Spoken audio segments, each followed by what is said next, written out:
নমস্কার, কেমন আছেন সবাই? স্ট্রবেরি কিছু খাওয়া হয়ে গেছে, তবু আপনাদের সাথে ভিডিও শেয়ার করব।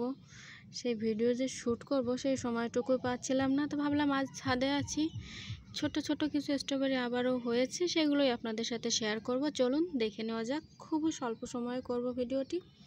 তো চলুন, প্রথমে একটি পাকা স্ট্রবেরি এই যে দেখা যাচ্ছে, দেখুন বড়গুলা খাওয়া হয়ে গেছে। এই যে ছোট একটা আছে, আর এই যে একটা এই পাশে আরও আছে।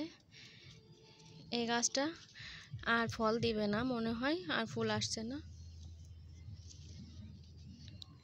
এখানে দেখুন অনেক স্ট্রবেরি ফুল ফুটেছে,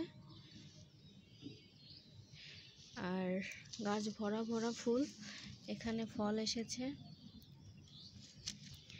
গাছটা কিন্তু অনেক হেলদিও। তো দেখা যাক কত দূর কি হয়, আবার একটা ভিডিও আপনাদের সাথে শেয়ার করব। এই যে দেখুন, আর এই পাশে আছে, দেখতেই পাচ্ছেন কত সুন্দর দেখা যাচ্ছে। ফুলগুলোও দেখতে কিন্তু অনেক সুন্দর।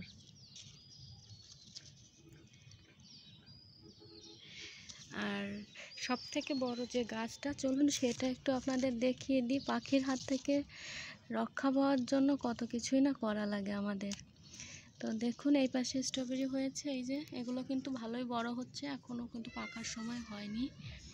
এই যে দেখুন স্ট্রবেরি কিন্তু বড় বড় হয়েছে। ধরবো না, হয়তো ধরলে নষ্ট হয়ে যেতে পারে, কোনো দরকারই নেই আমার ধরা।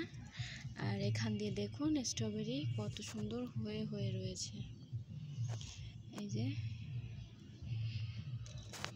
তো ভিডিওটি কেমন লেগেছে অবশ্যই জানাবেন। আর বড় করব না, সবগুলো স্ট্রবেরি আমি এসে দেখাই দিই। এই যে দেখুন, মাত্র 6টা টবে লাগানো ছিল, এইটা মোটেই হলো না, 2টা স্ট্রবেরি হয়ে গাছটা মারা যাচ্ছে। আর এই যে আমার স্ট্রবেরি বাগান, কেমন হয়েছে অবশ্যই বলবেন, কমেন্ট করে জানাবেন ভিডিওটি কেমন লাগলো। আর এই যে এই পর্যন্তই, অন্য কিছু আর আজকে দেখাবো না। ধন্যবাদ।